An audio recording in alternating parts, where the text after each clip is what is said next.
So the only way to get into it is to all the way just go ahead and get into it. So last March I had posted the video on Instagram. I'm gonna put a screenshot over here of when I was pregnant, and I had told my husband. Underneath the post, like, there were some girls who started to go back and forth about how he has a 3-year-old that he doesn't take care of. So I'm like, you know, okay, like maybe they're talking about his older child that's 7, because he does have an older child that's 7. And I'm like, okay, but the age is off. And so, but they're going back and forth. And then a girl who insinuates herself to be, or who insinuated that she was the child's mother, says, oh, you know, I hope our kids can meet one day. I go to her page, I see that she has a child on there. And so, you know, I'm showing him pictures of the girl. I'm like, do you know any of them? He's like, no, never seen them a day in my life. He's swearing up and down he's never seen any of these people before. He swears that they're like, must be affiliates of his baby mama, of the 7-year-old, like just trying to troll. And he even gets mad. He's like, you know, people are always trying to ruin my happiness. Like, I'm just trying to move on with my life, and people are always trying to be in the way and stop me from being happy. And he's like, just block them, just block them. So I go ahead and I block them, because I'm like, okay, like that is weird, because I really did think it was the first baby mama. And I was like, it's weird that they wouldn't know the, you know, age of her child, but I was like, okay, blocked. So a couple of months go by and it's June, and for some reason this girl is still on my brain. So you know how it is, you know, we make our little fake TikToks or whatever, and she finally has her Instagram linked to her TikTok. So of course I'm like hype, like, okay, like I'm really about to see who this girl is, because she didn't really have much on her TikTok. So, you know, I click on the Instagram and see that the girl is already following me. So I'm like, what? Like, so I'm looking at the girl page. She went to college. Her son is cute. Like, it's really giving like normal. Like, why would she say something like that? So again, I remember he had just went and picked up some. So, you know, he's sitting there doing his little thizzle. So I'm like, again, do you know this girl? This man say, on the man above, I don't know her. Never seen her a day in my life. He was like, just block her. Like, why are we still on that? And he was like, I told you that's my baby mama's people. Like, just block it. And so I'm like, okay. I said, but why she already followed me on Instagram? Like, that's different. And he's like, just block her. So I don't know what made me do it, but before I went to block her, I clicked the messages. And that girl sent me a message the day after my wedding. So I'm like, not the day after my wedding.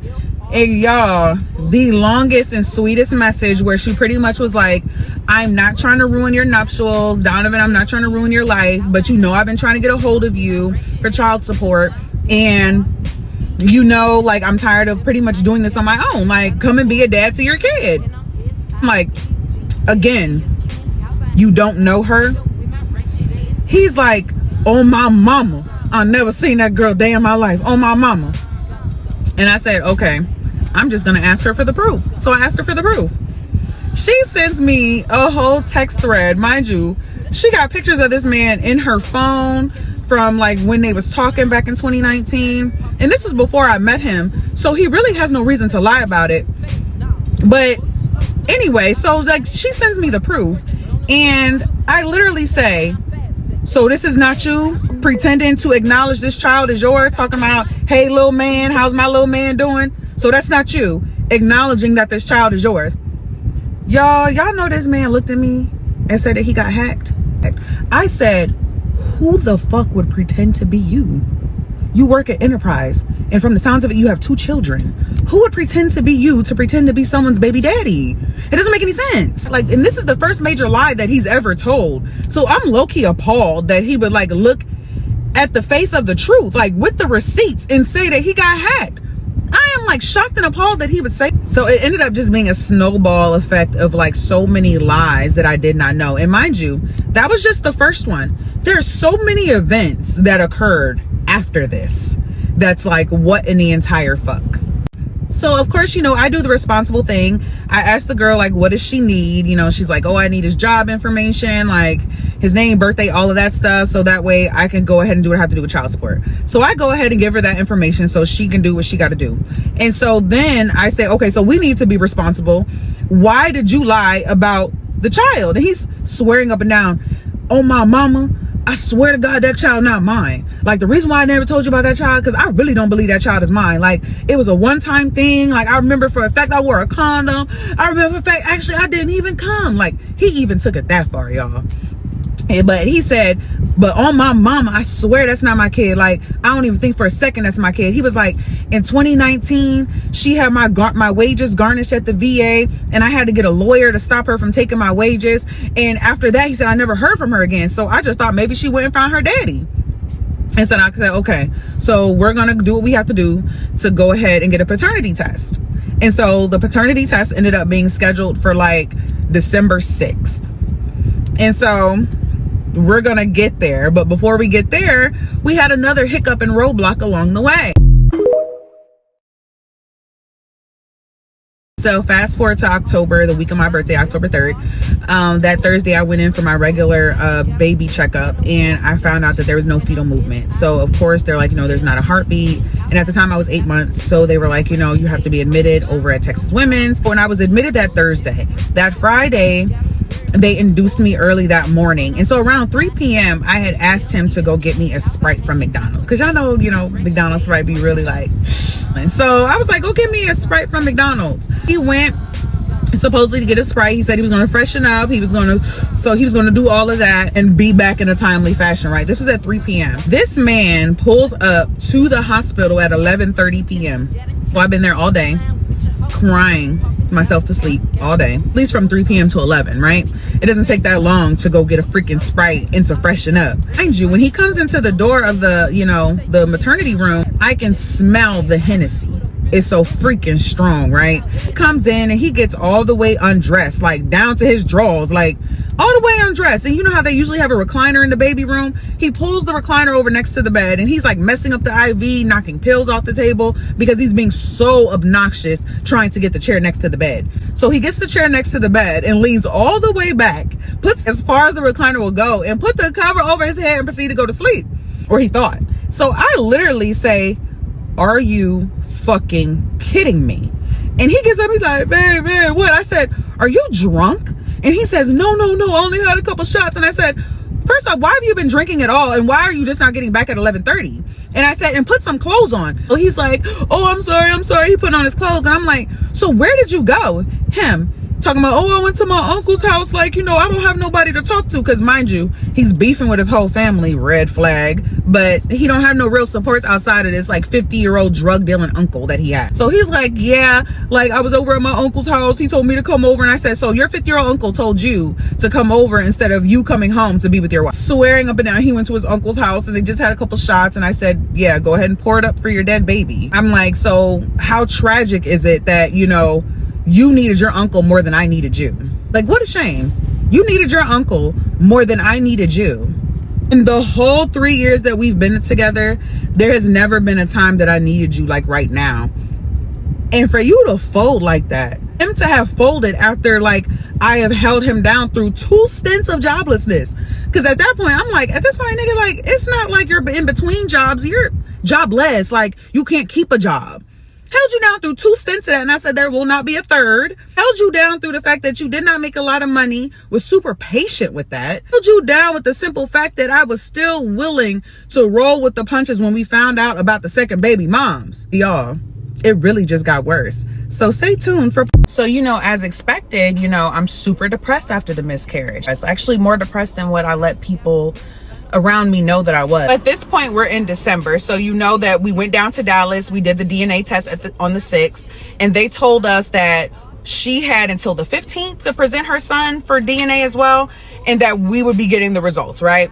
So at that point, we had no other option but to wait for the DNA, right? So we're gonna move forward to like the day after Christmas. I was riding with him while he was going to go get his. We in the car. And you know how like somebody goes like swiping out their apps real quick, but you catch a glimpse of it? And I caught enough of a glimpse to see it was Instagram. So I said, you made an Instagram? And he said, no. And I said, who Instagram you on? And he said, I'm on your Instagram. I said, okay. What were you looking at on Instagram? And this man gonna say, Kim K. So you looking at Kim K on my Instagram. Okay. You already know, like, so you saying that you looking at Kim K on my phone. Let me see. But you know, niggas are really slow. So when I initially had saw him, like, you know, scrolling up trying to close out the apps, I saw that the Instagram that he was on only had 2 bubbles at the top, indicating what, you only follow 2 people. I follow more than 2 people. I follow a lot of people. So I'm like, there's no way he's on my Instagram. So of course I'm like, let me see. And that boy, he was trying to move to close them apps, but he didn't close them quick enough. So I snatched the phone, looking at the phone, and I said, oh, Dre_O'Connor, you have an Instagram. Why would you say you're on my Instagram? He was like, I didn't want you to think that I was doing nothing. I only made the Instagram because I heard my homeboy John got killed. So you know what I'm saying? I was trying to find John.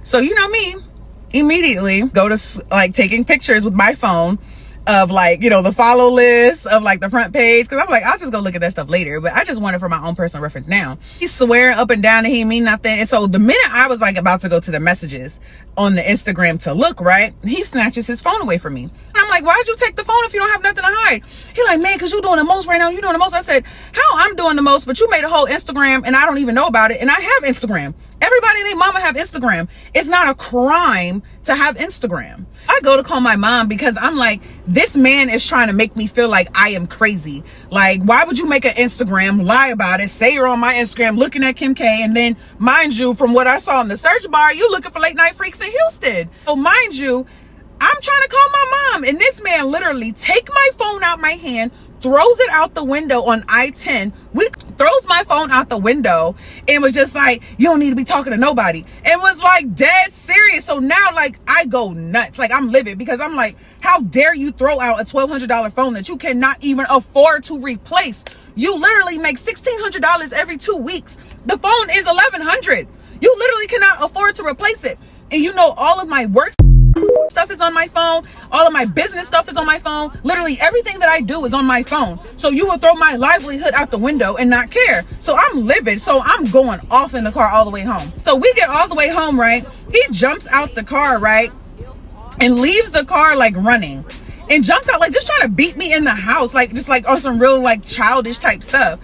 And so it's like the minute he reached the door, because I'm standing outside the car, we both realized at the same time that he didn't have like the house keys. And so, you know, I jump back in the car and I drive off because, like, I'm pissed. Like, why the fuck would you throw my phone out the window? So I leave and I go to my friend's house that's around the corner, have him take me back to the apartment later on after I feel like things have calmed down. And mind you, nobody cares that he has an Instagram, right? Because everybody and their mom has an Instagram. But Donovan did not want to have an Instagram. You know why? Because he was ducking baby mama number 2. That's why he didn't have any social media. So again, nobody was cracking down on him for having an Instagram. He could have made the Instagram after baby mama number 2 came forward. He could have made the Instagram and just went about his life. But no, he was doing something sneaky on the Instagram, right? Anyway, I pull off in the car and I have my homeboy, like, I like literally go to his leasing office because I don't even have a phone. I tell them to call his apartment and he answers. He comes down to get me. He's like, whoa, what happened? I'm like, you're not going to believe this nutbag just threw my phone out the window. Like, he's fucking crazy.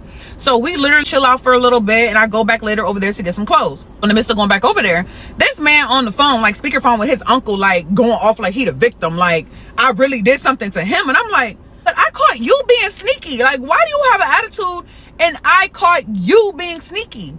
And on top of that, you were being sneaky, according to you, for absolutely no reason. Because if you wanted to get on Instagram to see about your dead friend, John, you literally could have just gotten on my Instagram to do so. Or just said, babe, add me on Instagram. I got a gram. And nobody would have said shit. No, that's not what happened. You're being sneaky, which you guys are going to find out in the next part what the fuck he was really doing. Little friend Ryan is with me. And it's important to know that he's gay, only for the simple fact that I felt that that's probably why Donovan tried him. Okay, so what happened was, you know, of course we came in the house, he's on the phone with his uncle trying to act like he a victim, and I'm trying to figure out like what is going on. And so mind you, I'm getting mad all over again just listening to everything that he's saying. And then I'm just like, the audacity for you to still have a phone and I don't have one. So this man goes into the, you know, the bathroom, packing up his little bag and stuff, trying to act indignant to leave, like, boy, bye, right? So he's doing all of that. So his phone is literally sitting there on the charge, and I said, very bold of you. So I picked her up and I threw her as far as I could off the balcony, because I said, guess what, sir? I paid the fucking phone bill. So if anybody's not going to have a phone, it's going to be you. But since I don't have a phone, we're both not going to have a phone. So with that being said, he comes out of the bathroom looking for his phone, fucking tight as hell. I haven't been able to answer any comments because apparently I've been commenting too much, but I did want to say a couple of things because I saw some comments that I just kind of wanted to address. A girl had made a comment that said, you're too pretty to be naive or to be acting like you're naive in the situation, like regarding the baby. And I want to first start by saying that nobody was being naive. Like, I was fully aware of the decisions that I was making at the time, and they were best for me in that moment. So I know a lot of you guys would probably be confused about why I made the decisions that I did make. But just to add a little context, we're going to do a little exercise. So put yourself in my shoes, right? Imagine you were me, right? You just spent the last 5 years in Atlanta dating. You have dated guys who got money, cars, clothes, high-rise apartments, unlimited entertainment, you know, anything that you could think of. You have pretty much tapped into that, you know, but what they didn't have was, you know, they were not emotionally available. You know, they barely had integrity. They were selfish, you know, they were not able to be selfless.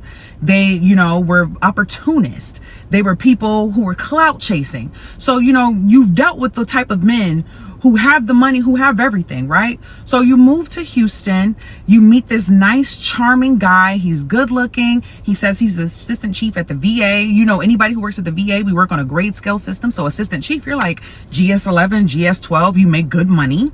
So, you know, you carry on. Imagine you meet this guy, right? And he's super attentive.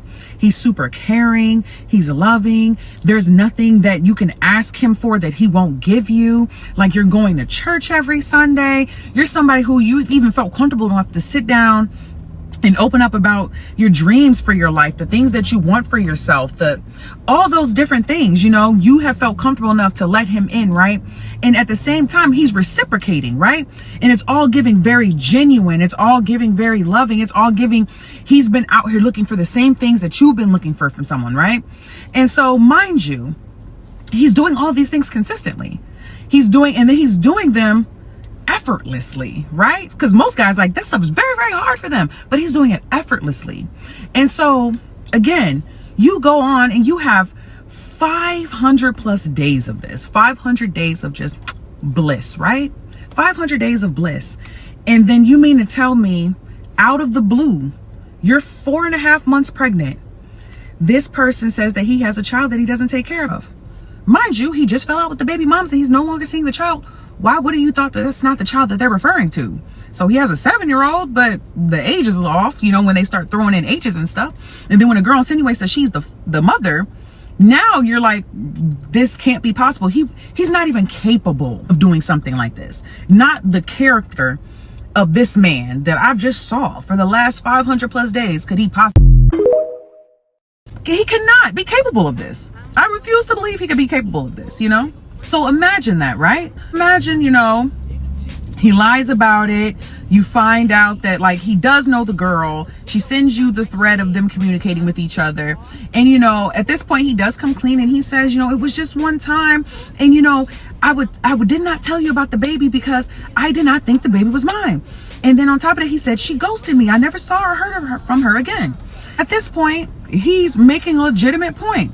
Why, if I have one child and I told you about the one child, why would I lie about the second one? Kids is already on the table. There's no reason to lie about a second one. Potential baby mother, you know, she says it was just one time, but mistakes happen one time all the time. So she confirms that it was just one time, right? Here you are, right? You're faced with a decision.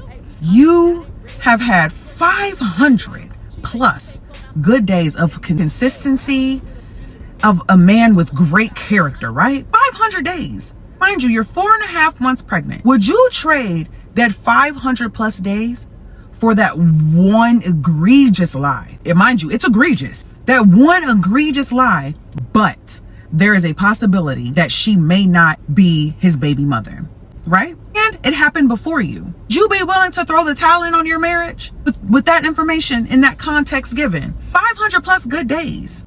A possible baby mama and one egregious lie. And it happened all before you. Would you be that pressed to go back to the streets? No, answer for myself. No, I was not. So I made the decision that was best for me at 4.5 months. I only answer for myself. And in that moment, I was not being naive. I made a very calculated decision that was best for me at the time. So at 4.5 months pregnant, I was not willing to trade that 500 plus good days that he gave me for that one egregious lie and a possibility that it was his child.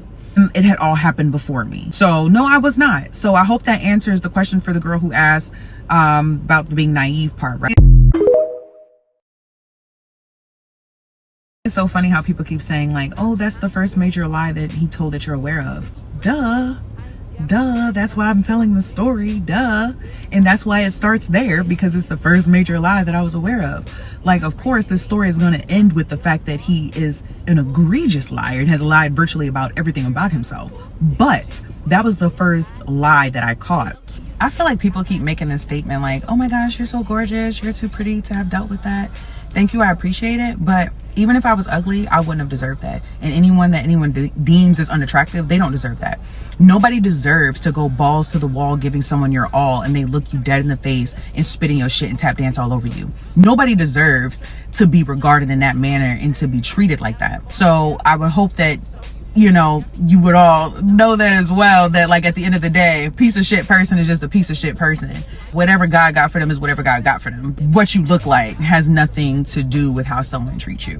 When people treat you bad, they have it in them to treat you that way because it's in their character, you know, and you can't change people's character, you know. So I hope that's the takeaway that you guys get from that. And then somebody made the comment, they were like, oh, he's broke, but you was all talking about my man. Again, money is not an issue. When we're talking about you throwing out an $1,100 phone that you can know that you cannot afford to replace and also contribute to the home, that's you not even being cognizant of what you're bringing home. And that's a problem. That's giving, why don't you care that you're barely self-sufficient? Because if this had been you on your own living by yourself, your $1,600 would not pay the bills and be able to replace a phone. So that's why it was so egregious to me that just that basic math alone wasn't enough for him not to touch my phone. So that's why I had made it clear that he did not make enough to replace the phone. And I understand we've all been in situations that we stayed longer than what we should have, right? And everyone has their different reasons for why they stayed, right? Whether it was for comfort, financial reasons, or just because they love them, you know. Everyone has their different reasons, but I would never attack someone for why they stayed in a situation that I don't understand, a situation that I have no context for, a situation that is completely objective to me because I know nothing about it. I would never judge them for that. So with that being said, you know, you guys can do what you will with this information. A lot of you guys, you know, you're voicing a whole lot of opinions, and you guys, you know what I'm saying, you're still talking to the nigga who gave you STD. But again, I wouldn't judge you for why you stayed with him. And I could also give my opinion on what I would do as well. But who want to hear that?